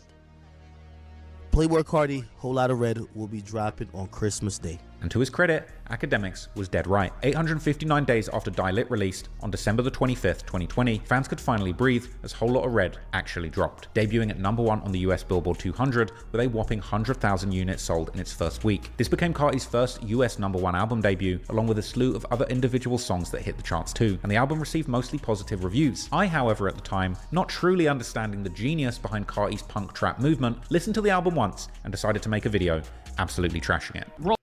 Yo. I'm just looking at this nigga, bro. And I'm like, yo, I would never in my life take music takes from this dude. Like, what? Like, look at this nigga, bro. He's so unserious with his life. Look at the fucking glasses on his face. Like, kid, like, how could you look at a nigga and hear this nigga's music takes and be like, nah, you onto something with that one, nigga. You're a troglodyte, bro. You're not serious. Bro thinks he's Santa, bro. Thinks he's Dracula, bro. Is about to try to be... Carti's punk trap movement, listened to the album once and decided to make a video absolutely trashing it. Ross, what are you doing? I'm just checking out that new Playboi Carti album, it's trash! A video which ironically wound up being critically panned and becoming the most disliked video of my career, a mark of great shame. But people, I eventually saw sense and took that video down and actually gave Whole Lotta Red another chance. I listened to it several times during a very long trip. See, like, he's a bot, bro. He is a bot. Nigga, like, stand true to your fucking opinion. You said that album was shit, nigga. Stand on that album was shit. He saw a couple of dislikes and said, nah, I'm gonna take that shit back, bro. That shit ain't ass, bro. This is a good album, bro. Like, what? Nigga said, I re-listened to it and I changed my... No, you didn't. You saw the backlash and you got upset, bro. And at that point, I scared a nigga was gonna knock them goofy-ass glasses. Like, what? Finally got it. I could understand the sonic genius behind Carti's music, the punk rock trap mashup that created a truly unique experience. At the time, I was looking for lyricism, a real story, and good songwriting. I was looking in the wrong place, because Carti's music doesn't provide any of those things. It's all about the vibes, the aura, the repeatability, and the energy that these songs give you when you throw them on. People probably would have eventually agreed with him more. Yeah, I don't know. Like, this nigga's talking about he took it down and he finally understood it. Like, no, he didn't, bro. Years to wake up to Carti's genius, but at the time, most other people with a little sense could see the greatness for what it was. Whole Lotta Red went on to be included in many year-end lists, but interestingly, the project also included more than anthems to mosh to. In fact, anyone listening and following the politics of the Atlanta streets could see that this was Carti's most lyrically deep album yet. At the time, many of these lyrics completely went over my head because I didn't know the extent of Carti's street ties, and I'd assumed his fashionable artistic persona didn't hit any form of street credentials. But how wrong I was. Because from the jump, Carti draws lines in the cement. Rockstar Made opens up with a venomous warning to rivals shouting out Homicide Gang and their hood shouting out Backstreet. On track 3, Stop Breathing, the most infamous song of the album, the entire song is an ode to Carti's gang members, as well as a brutal diss track aimed at then incarcerated ATL rapper Ola Runt and his henchman gang. Carti grieves his fallen friend and Homicide member Big Sosa, vowing revenge, and he then name drops jailed allies like Lil Tip, Migo Bliff, and members of the Homicide Gang, saying that he was outside sliding on the henchman. He would also shout out his... Yo, Vert, bro. This song... You gotta know this song, bro. This song is a fucking banger, blood. A fucking banger. Yo, Sonny, what's good, bro?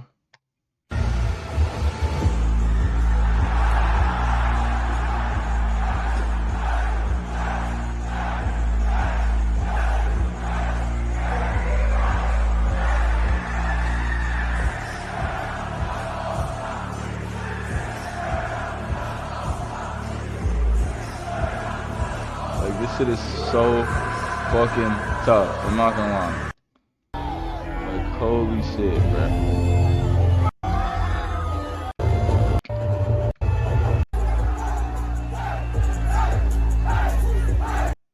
Doesn't sound as good as like you're hearing it through someone's fucking phone, but bro. Nigga said glaze, like, yo, Selenio, bro. You can't tell me this is a bad song, bro.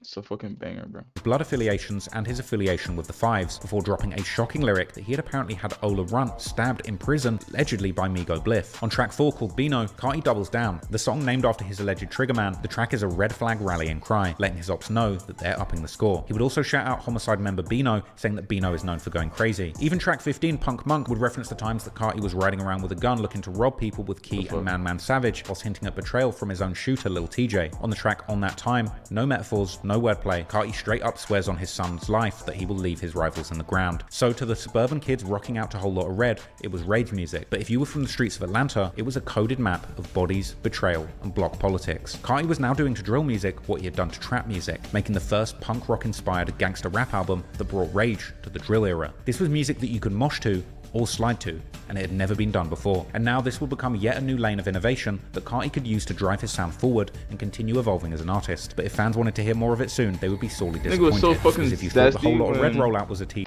this nigga was so fucking zesty when he was dropping a whole lot of red. Like, this gay ass nigga, bro. Like, what is this, bro? Like, what? But if fans wanted to hear more of it soon, they would be sorely disappointed. Because if you thought the Whole Lotta Red rollout was a tease, just wait till you get a load of music.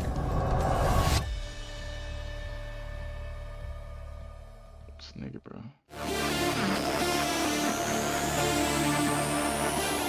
Since Playboi Carti's groundbreaking album Whole Lotta Red released in 2020, rabid fans have been begging for him to drop more music. But he would spend the better part of 5 years teasing and edging his rabid fans, all while attempting to shun the spotlight. He would tease a follow-up album as early as March 2021, claiming in an IG post, "We not done." That post was followed by radio silence for about 2 months until Carti popped out once again, making a rare guest appearance, appearing on the highly anticipated lead single on Trippie Redd's 5th studio album, Trip at Night, with their song Miss the Rage. The music video was released 3 weeks later. Yo, Trippie Redd fucking ruined the song, bro.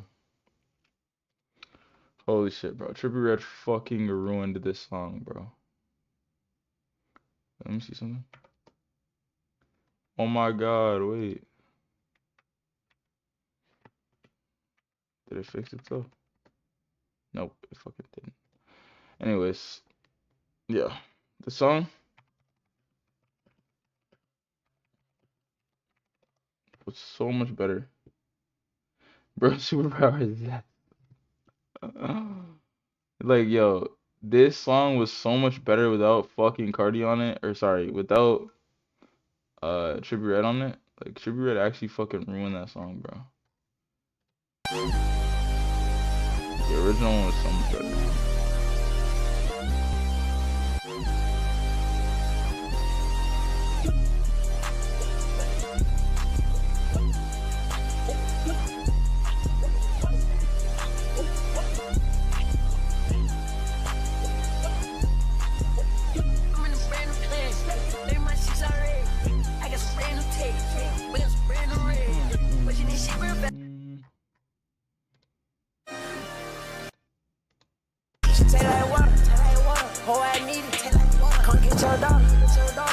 Original one was so much fucking better, bro. And fans were stunned that Trippie was able to get Carti out his house for once. A couple months later, Carti would reveal that the next album he was dropping would be titled Narcissist, and suggested that it would be coming as soon as September the 13th, 2021. It did not drop. The day that Carti announced Narcissist would actually end up being a dark day for him, as his friend, fellow homicide affiliate, the rapper R5, would pass away. R5's cause of death wouldn't immediately be released, but Problem Child would soon post an incredibly emotional message that R5 had apparently sent him before his passing, telling how he had been sold fake pills and his mental health appeared to be in a very dark place, telling how he couldn't stop crying and seeing death, but in the end, promising that he was going to check into a rehab facility. Unfortunately, it would appear that R5 would instead choose another way. Problem Child appeared truly heartbroken, posting how he felt that this was God's payback for all the dirt that he had done in the streets. Carti would pay respects to R5 on social media too. Meanwhile, henchmen were once again celebrating and dissing their dead rival. The crazy, all the odds dropping like This nigga literally got caught shoving dildos in his ass.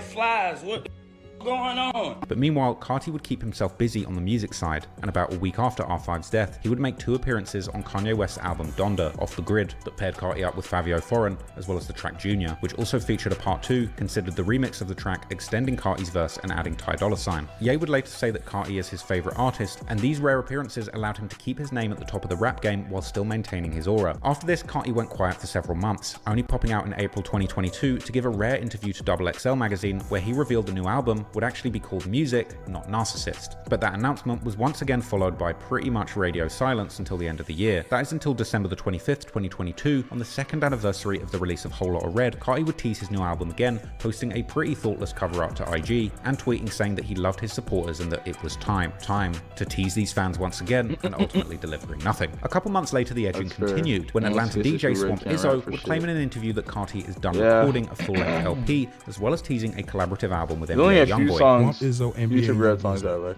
It's gonna be hard. And most times he's more like singing and not fucking rapping. We're gonna have to drop this. We're gonna have to put this out. Swamp Izzo, Playboi Carti album is done. Oh! This interestingly was just a month after NBA Youngboy released his album I Rest My Case, with a clear inspiration from Carti and his rage music movement. They were rumored to have created an album together called 004K Trey, inspired by both their crews, with speculation fueled by the revelation that Carti had gifted Youngboy a chain. This tape never materialized, however. But Carti was still cooking up features behind the scenes. What is this zesty ass fit, bro? About to make another iconic song. The July 28th, 2023 track, Fiend, brought Travis Scott and Playboi Carti back together again. Dropping as part of Scott's 4th full-length studio album Utopia, the track became a mosh pit anthem, with Travis starting a trend of performing this same track over and over again at concerts, looping the track on stage 10, 12, and reportedly even once 24 times in a row. Fiend was a certified hit and peaked at number 5 on Billboard. Carti was really doing something that had never been done before. He was making himself scarce from the scene, constantly avoiding Billboard. Carti was really doing something that had never been done before. He was making himself scarce from the scene, constantly avoiding the limelight, but strategically using these collaboration moments to maintain his spot at the top of the rap game. But fans wanted Carti and they wanted his solo album desperately. In November 2023, in an interview with Numero Berlin, Carti opened up on the significance of the music album, calling it the most important moment of his career and elaborating on his bizarre creative process, revealing that he'd actually spent 3 months locked in a Parisian cave recording, as well as revealing that when he records back in Atlanta, the tensions are extremely high. He has a tattoo on his arm that says "Baby Boy." What the fuck? Presumably from the gang war, suggesting this gives his music recorded there a different kind of bite, and also possibly inferring that perhaps it would be best for his safety if he stayed out of Atlanta. At the end of 2023, Carti posted an IG post with an artwork saying "I am music" that looked like it could be the cover art or typeface of the much anticipated album, with Pharrell Williams tweeting it with the are somewhat understandable. Carti is just some dude.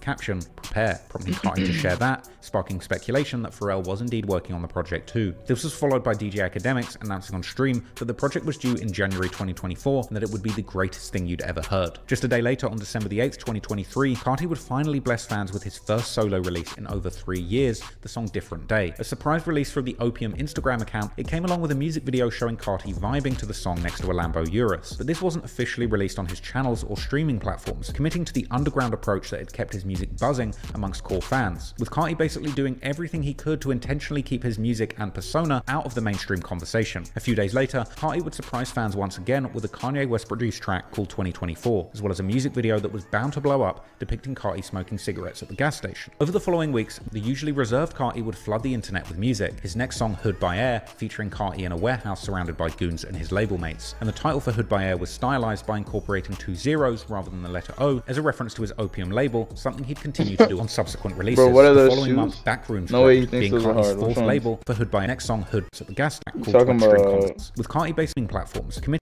those. Probably Balenciaga. Probably Balenci or Ricks. to the underground approach that had kept his music buzzing amongst core fans, with Carti basically doing everything he could to intentionally keep his music and persona out of the mainstream conversation. A few days later, Carti would surprise fans once again with a Kanye West produced track called 2024, as well as a music video that was bound to blow up, depicting Carti smoking cigarettes at the gas station. Over the following weeks, the usually reserved Carti would flood the internet with music. His next song, Hood by Air, featuring Carti The boots? No. But I fuck with the fit though. I'm not gonna lie. Like the green with the beanie. I in a feel warehouse surrounded by goons and I his feel like label it mates. looks And the title for good on Hood by Air him, was but I stylized don't by think I could incorporating pull 2 that fit zeros off. I'm rather not than the gonna letter lie. O I as a think I reference to look his crazy. Opium label, something he'd continue Like I to do feel on like there's subsequent certain releases. fits. The following There's certain fits that people wear that like you gotta be in that scene to be wearing that shit. Like I feel like there's certain fits that rappers could wear because they're rappers, bro. Like someone like if you saw a regular nigga wearing what like Carti wears, or like I don't even know any celebrity, like even when they be going to those Met Gala things, they wearing those crazy ass dresses. Like okay, you know what I'm saying? You guys make X millions amount of dollars, so it's like you know you could wear whatever. Like, but it's like when I see like a regular nigga that be serving up at the Mickey D's around the fucking corner and he's dressed up like this, it's like, bro, what are you doing? month, Backrooms Like, what are you being doing, gang? Carti's 4th pre-release single to his upcoming album, and the Put on 4th some fucking Adidas, put on some fucking joggers, calm your sorry ass down, bro. Nigga, no one's noticing you in those $800 pants that you spent your whole McDonald's paycheck on, gang. official Chill out. collaboration between Carti and Travis Scott, and it came with another lo-fi music video that showed Carti roaming around what I See, assume like, no nigga could ever wear this in a real life situation. There's no way. There's literally no possible way a nigga could wear this in a real life situation. is the Opium label offices on a normal working day. That track would be followed by a legendary one, Evil Jordan, the title being a reference to his birth name and the evil demonic persona that he's cultivated over the years. Evil Jordan came along with another lo-fi that had a funny moment where he flexes a G-Wagon spare wheel cover in his kitchen. Carti was finally blessing his fans with the music they'd been begging for, and for a moment it looked like he would finally be opening up and doing some press, as rap fans would be sent into a frenzy when it was announced that in February Carti would be appearing on Aiden Ross's Kick livestream. Aiden reportedly had agreed to pay Carti $2 million to appear on the stream, with Carti turning up in what looked like a gimp mask and saying very little before leaving after just over 5 minutes. Aiden would seemingly pay Carti part of his fee in cash during the stream, and after receiving the bag, he didn't hang around for long. While he was there, Carti would tease his music album, saying that it was coming in 2024 before leaving abruptly. And after his abrupt exit, and a very annoyed Fucking Aiden liar. Ross would actually Nigga didn't drop that shit for another fucking year, bro. I remember this stream, bro. This nigga Carti was in that room for like 6 minutes. 6 minutes. He paid like 200 Okay, for 6 minutes of a nigga's time. Cancel the private jet that was booked for Carti to say that he was taking it for himself. Carti's antics were arguably the perfect publicity stunt to match his mysterious and abrasive persona, but ultimately, music still came first, and he wasn't taking his eyes off the high-profile feature game that he'd already been dominating. Later in February, he would have more back-to-back bangers with Ye as part of him and Ty Dolla $ign's Vultures project, appearing on the track F-Some, which went number 23 on the charts, but that was just an hors d'oeuvre for the main event. The hit track Carnival, which also featured Rich the Kid, and came with a visualizer that was likely the result of asking ChatGPT what a rap video would look like if the Germans won World War II. The track would be a hit, peaking at number 1 on the Billboard Hot 100 and giving Carti his first and only chart-topping track of his career. This was the perfect momentum for Carti's solo music, and a month later he would drop another solo track. Carti's 6th teaser single from his upcoming studio album, I Am Music, was titled Ketamine. The simplistic music video for the track was actually released for the opening. It was supposed to be $2 million, but he didn't pay the whole thing. I remember he didn't pay the whole thing. You know what's crazy? That nigga was gonna get just like if he just did a regular interview, like 2 hours. Do you know how fucked that is? He was gonna give him $2 million, flight on a PJ, and he was also gonna give him a Lamborghini Urus. Like that's fucking insane. Just for a couple minutes of his time, like or a couple hours. Like and nigga just did all that bullshit. Like this was so weird. Only oversized or big shoe like that I would wear are the red boot, only because it reminds me of the classic shirt. Nigga, you're not wearing those boots out in public. You're not fucking serious. Like, what are you talking about right now?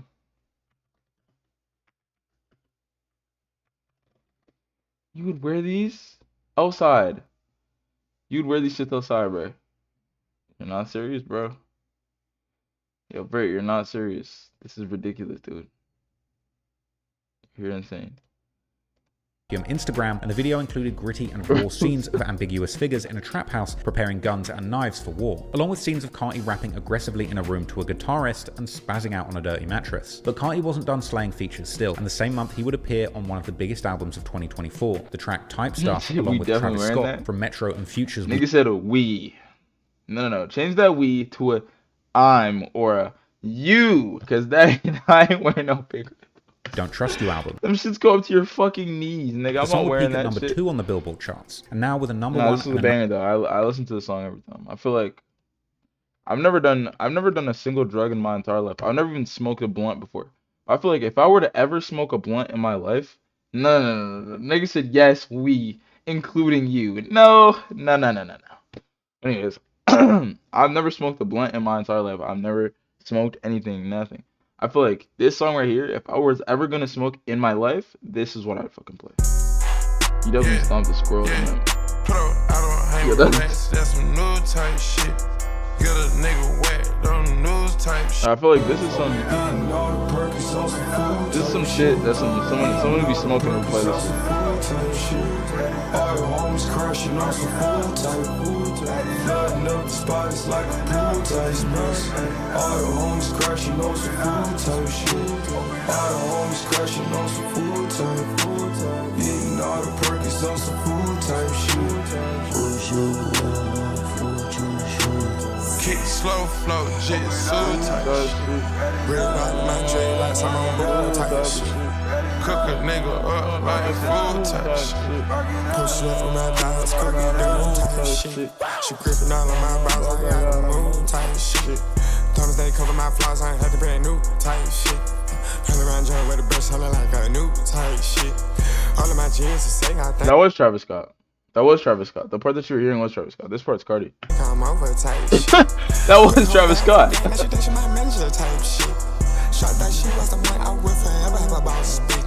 The paper said, homie, playing on muscle, make it type shit. Anyone thought for the teeth, I still ain't smiling for this bitch. No. It was. Future was in it too, but it was also Travis.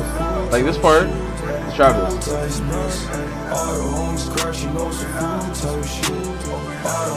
No, Future was in it too, you're right. You'll hear Future's part.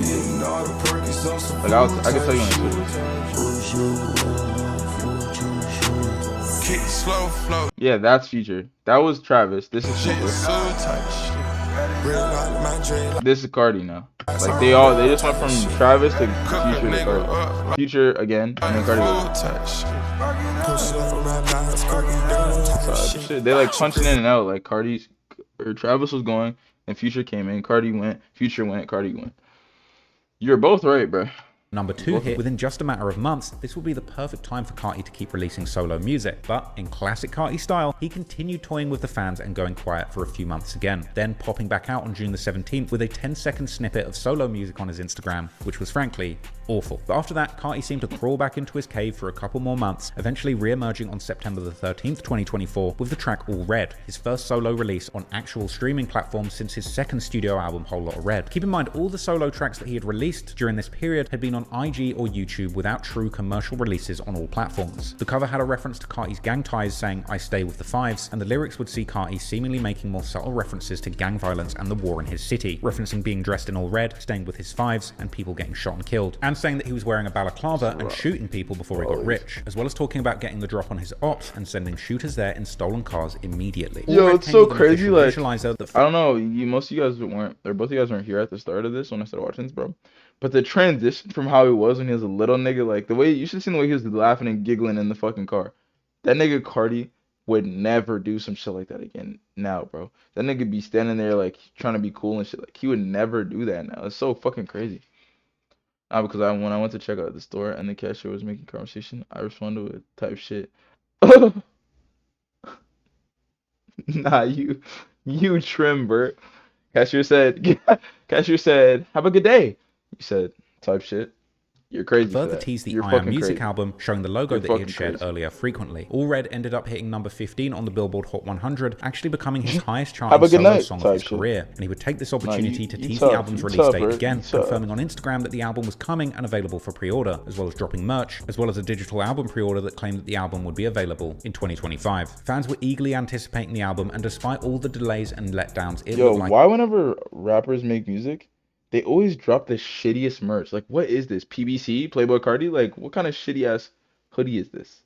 It was truly coming. 2 months later, on November the 21st, 2024, Playboi Carti releases a new track with the caption "Play This" through his Finsta account, which featured a floaty auto-tune vibe, the complete opposite of All Red. This song didn't get an official release, however, but soon fans would be delighted with a massive cache of new music. When the following month, Rolling Carti performs at Rolling Loud's 10th anniversary festival, previewing 5 new songs expected to be on his upcoming album, I Am Music. This included completely new songs Drugs Got Me Numb, Cocaine Knows, Walk, and Lie. These new tracks were great news for Carti fans, but perhaps slightly disappointing to those who believed that he would be unveiling and performing the full new album. But a couple months later in February, fans were thrown a lifeline as Spotify-funded billboards began popping up all over America, announcing that music is coming. And shout out to Spotify, who gave me a billboard in London that very same weekend. Go enjoy my videos on Spotify if you aren't there already. These billboards seem to be the strongest signal yet that Carti's album was real and genuinely close to release. On the 9th of March 2025, Carti revealed that the album was done in an IG story, and on Carti's subreddit, his most dedicated fans would theorize about the possibility of the album releasing or just being another huge disappointment. Speculation on a March 14th release date swirled, with some fans sharing confirmations of their merch being shipped as a possible signal that the drop was truly loading. On March the 12th, Carti cleared all of his posts off his Instagram page, and the Opium page made a couple of posts, one showing a new Carti billboard in New York and another showing Carti cuddled up with a dog. The official Spotify account would reply, seemingly confirming that something legit was happening, and the Opium account replied to Kai Cenat asking if the album is dropping Friday, with fans believing that these will be lyrics from the project. Spotify's official Instagram page would make a reassuring post telling fans to have faith, and Carti would confirm that the project was indeed coming that Friday. And despite some very small delays, music would indeed release as planned,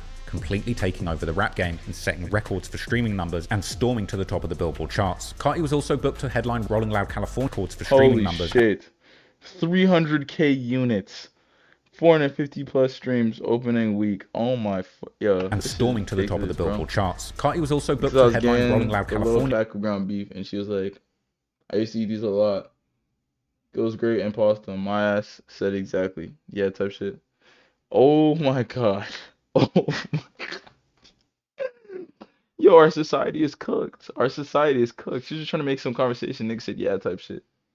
On Sunday the 16th of March, just days after the album release, and he would deliver an electrifying set that cemented him in history as one of rap's most standout performers. Arguably, Carti has built one of the most legendary, if unusual legacies in hip-hop music history. The enigmatic and fashionable persona, combined with the punk rock meets trap rage sound that he pioneered, and layered with the gangster rap and drill elements influenced by his affiliations in the Atlanta Blood Gangs, makes Carti one of the most unique and groundbreaking music the genre has ever seen. I was wrong about Carti once upon a time, but I really have to tip my hat and pay my respects to him as one of the greats of the rap game who truly drove things forward. I enjoyed Carti's album. I hope you enjoyed that video, and until next time, peace out.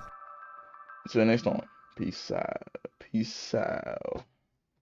Yeah, that was a good video. I'm not gonna lie, it was entertaining. I didn't think I was gonna watch that video, but it was actually pretty good.